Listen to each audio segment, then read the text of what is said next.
Hola amigos, nuevamente les saludamos. Es un placer darles la bienvenida a su canal que ustedes ya conocen, Ministerios Cristo por su Mundo.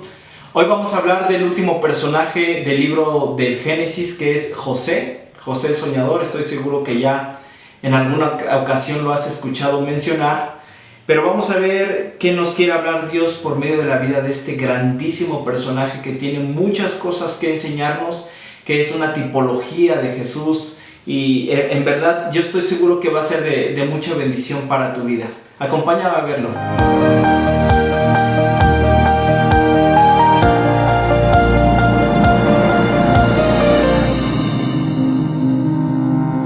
José el soñador. Estoy seguro que muchas veces has escuchado hablar acerca de este personaje en alguna prédica, alguna enseñanza, incluso en alguna representación teatral.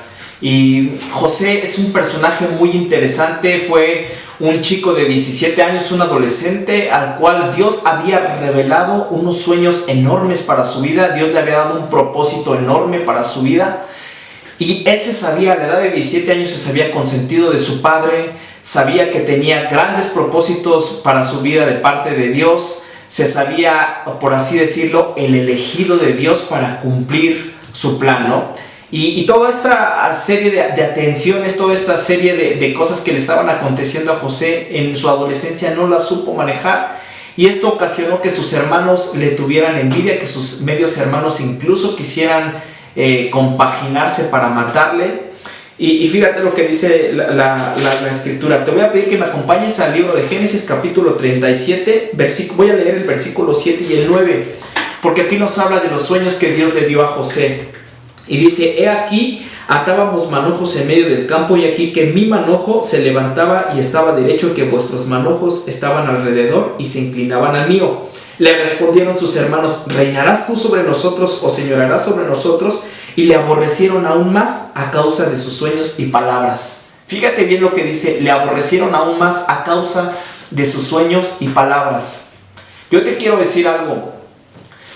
Dios te da sueños tan grandes, Dios te da propósitos tan enormes, que la gente incluso le vas a incomodar por esos sueños tan grandes que Dios te va a dar, por ese propósito tan grande que Dios te va a dar.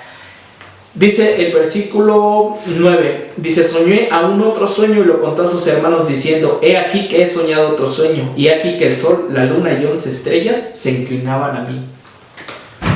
Podemos notar cuánta presunción de parte de José. Imagínate a sus hermanos. Sabían que era el consentido de su padre. Su padre le hizo una túnica de colores solamente a él, haciendo distinción entre los hermanos. Venía José y les contaba sueños, que sus manojos se inclinaban hacia el de él.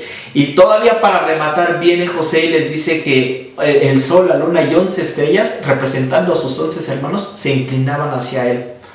Y lo cierto es que a cualquiera una persona arrogante nos cae mal, ¿no? José fue aborrecido por causa de los sueños tan grandes que Dios tenía para su vida.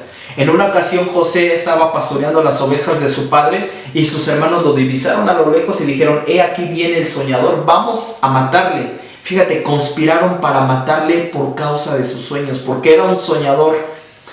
Y yo te voy a decir algo: el enemigo siempre va a querer abnegar tus sueños, siempre va a querer apagar tus sueños, siempre va a querer matar tus sueños. Yo te pregunto, ¿cuántos de los sueños que tú tenías cuando eras niño, cuando eras adolescente, has cumplido en el día de hoy? ¿O cuántos sueños has dejado que el enemigo los mate?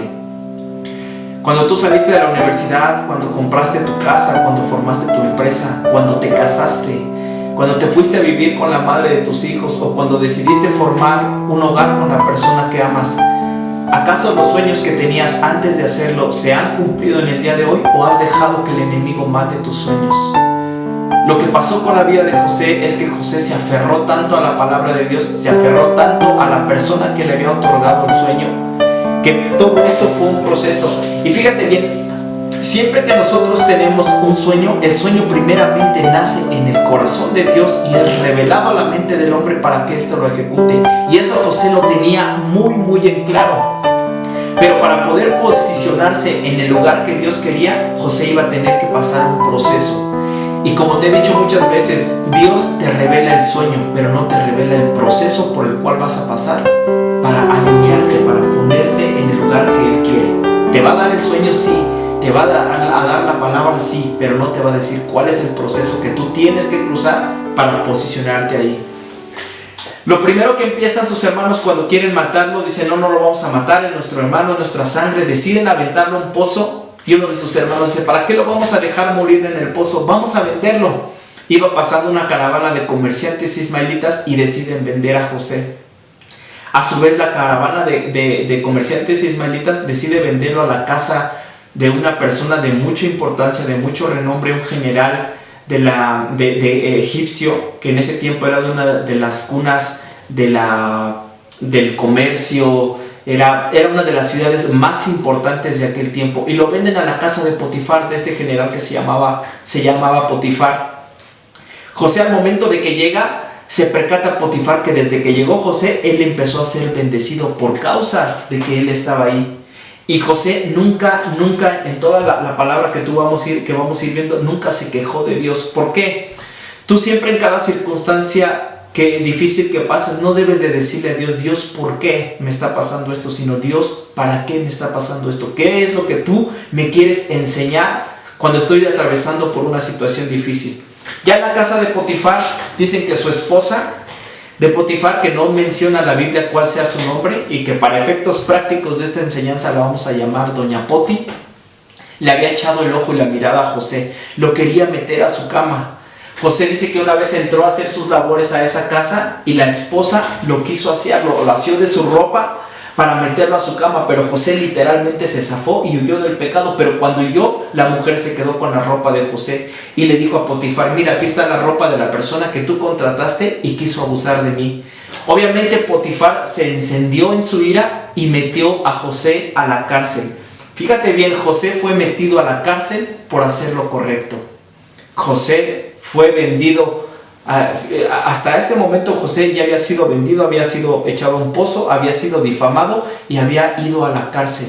Y aún en la cárcel dice que cuando llegó, el jefe que estaba ahí vio tanto la disposición de José, vio que Dios estaba con José, que lo puso al frente de todos los reos. Siempre que José llegaba a un lugar era testimonio de conducta, testimonio de que era una persona que amaba a Dios, que honraba a Dios y que Dios estaba con él. Y ya estando en la cárcel, José conoce a dos personajes, un copero y un panadero, los cuales tienen un sueño, y José, recordemos que tenía un don para interpretar los sueños, y José les revela cuál es el significado de sus sueños. Le dice al copero, tú vas a ser restituido en tu trabajo delante del faraón, sirviendo nuevamente, sirviendo su copa, y al panadero le dice que le van a cortar la cabeza. Fíjate las palabras que José no tenía temor a hablar las verdades de parte de Dios. No tenía temor a hacer buen uso del don que Dios le había dado. Hacer siempre lo correcto. Estando una vez el copero delante del faraón, a faraón le atormentaban algunos sueños que tenía. Entre uno de ellos, él soñaba que 7 vacas flacas devoraban a 7 vacas gordas. Y no había personaje en el antiguo Egipto que le pudiera interpretar el sueño a faraón. Entonces lo que hace el copero dice, yo conocí a una persona en la cárcel que interpretó mi sueño y él interpretó el sueño del panadero. Y aconteció tal como esa persona dijo. Faraón manda llamar a José y le dice, a ver, interprétame estos sueños que he tenido. Le comenta el sueño de las vacas y le dice, bueno, las 7 vacas gordas significan 7 años de abundancia en Egipto y las 7 vacas flacas significan 7 años de hambruna, de escasez. Tú debes de poner una persona diestra, una persona capaz al frente de tus bienes para que los administre cuando haya abundancia y cuando venga la escasez no perezcas. Faraón resuelve en poner a José al frente de todos sus bienes y lo hace gobernador de Egipto. Fíjate cómo pasó de ser un niño mimado, después a ser un niño vendido, después a ser difamado, a estar en la cárcel, y ahora estaba siendo el gobernador de una de las ciudades más importantes de aquella época. ¿Cómo pasó todo este proceso? Bueno, José, te voy a decir, José estuvo 13 años en la cárcel. José tuvo que esperar mucho para ver el cumplimiento de esa palabra. Y aún así, él puede decir, bueno, esto no es lo que Dios me prometió, porque Dios me dijo, yo soñé que se inclinaban ante mí, que el sol, la luna y 11 estrellas se inclinaban hacia mí. ¿Qué significaba? Había interpretado el sueño de los demás, pero aún no podía descifrar cuál era el sueño de él. Aconteció lo que José decía y pasó, ¿no? Que en Egipto hubo una hambruna tan fuerte que vinieron de otras provincias y de otras partes por menesteres y por alimentos a Egipto. Y ahí venían sus hermanos, los mismos hermanos que un día vendieron a José. Y José, cuando los ve, él los reconoce, pero sus hermanos no. ¿Por qué no reconocieron sus hermanos a José? Dios había hecho una transformación muy grande en la vida de José. Dios había trabajado en el carácter de José, había trabajado en su persona, había trabajado en su empresa, en sus bienes, en todo lo que tenía José. Bueno, para no alargar más la enseñanza, los hermanos de José, al final de cuentas, se dan cuenta que el gobernador de Egipto era José, y llegan y se inclinan ante él. Ahí se vio cumplido el sueño que Dios le había dado a José, de que la luna, el sol y 11 estrellas se inclinaban ante él, de que los manojos se inclinaban ante él. José vio que el Dios que le había dado una palabra y le había dado una promesa, la había cumplido. Pero José no lo veía como vanagloria, como cuando era niño. No dijo, ay, se inclinaron ante mí. No, José dijo, yo sé que todo lo que ustedes me hicieron fue con un propósito, fue para preservarles la vida precisamente en este momento de hambruna. José no se enorgulleció, José no se engrandeció. Vemos el cambio que pasó de un niño mimado, presumido y echante, a esa persona que era gobernador de Egipto. Ahí él podía recriminarle a sus hermanos y decirle, no que no se iban a inclinar ante mí, no que yo no iba a señorar sobre ustedes, pero él entendió. Todo ese proceso que Dios lo hizo pasar, lo hizo madurar y lo posicionó en el lugar y le hizo entender precisamente que José necesitaba del ministerio no para servicio propio, sino para ayudar a los demás. José no se desanimó. José tenía todos los medios para quejarse de lo que le estaba pasando de parte de Dios. Imagínate, él pudo haber dicho, bueno, yo creo en Dios, honro a Dios, le sirvo a Dios, y me meten a la cárcel, me venden como esclavo, me difaman, me persiguen. Pero José nunca tuvo esa actitud. José siempre tuvo una actitud de agradecimiento, de no fijarse en lo que le hacía falta, de no decirle a Dios, ¿por qué me está pasando esto? Porque él sabía que una persona poderosa, que un ser poderoso, un ser celestial le había dado un sueño y que era poderoso y suficiente para cumplirle el sueño. José en ese momento no entendía por qué pasaba todo eso. Pero pensemos en esto, ¿qué hubiera pasado si José hubiera desistido de sus sueños? José nunca hubiera sido gobernador de Egipto. José hubiera terminado con el sueño que él un día Dios le había revelado, hubiera tachado a Dios de mentiroso, sus hermanos también hubieran muerto en hambruna y nunca se hubiera cumplido el propósito. Pero por una persona que decidió aferrarse y creerle a Dios, muchas personas fueron bendecidas. Y es lo mismo que Dios te dice a ti, es lo mismo que Dios me dice a mí. Aférrate al sueño que Dios te ha dado, aférrate a lo que Dios te ha prometido.